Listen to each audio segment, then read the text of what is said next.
gonna make something right quick that I know is gonna be delicious. This is the little bit of tomato jam that I made the other day, and it's the one that I made too loose because I didn't have my glasses on. I put a cup too little of tomatoes in it. It's delicious. It's delicious. The recipe's on my page. I'm gonna make kind of a quick jam. You can do this with any salad dressing that you have if you have a little bit left. Raspberry would be good. Strawberry would be good. I'm going to kind of make this into a honey mustard. I'm going to put about a tablespoon, and maybe a little more, of honey. I'm going to put some salt. I'm going to crack a little pepper in it. You could put, if you like hot, you could put some red pepper flakes in here. You could probably do some garlic, some onion.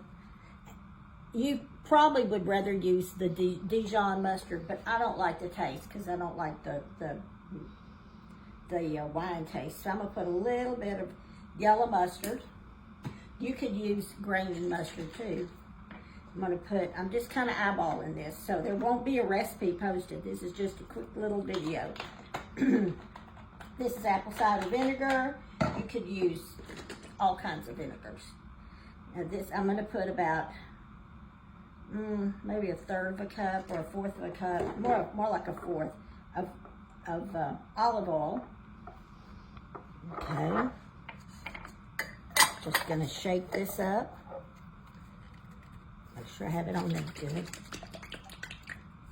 I don't want it so tight I have to get Caden to come get it off for me. Thank God I have him to open up my jars. Okay, now let's taste it and see what I think.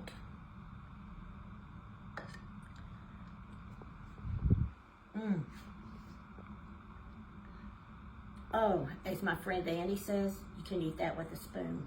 Anytime I give her some jars of jelly, she leaves them out on the counter with a spoon and goes around and eats them all day long. Oh man, I'm gonna put the rest of this honey in here because I can't waste anything. This is really, really, really yummy. Try it, play with it. Do it however you think you might like it. Whatever jam you have, fig will be good. We don't have many figs here anymore because of the freezes we've had. But oh, fig would be good. Look how pretty. Isn't that pretty? Well, thank goodness I looked at this video before Caden posted it. I didn't make jam. I made a dressing. A dressing for greens. You could even put that on some kind of a fruit. Oh, it would be good on peaches or nectarines or something. But I wasn't making a jam. I was using jam to make a salad dressing.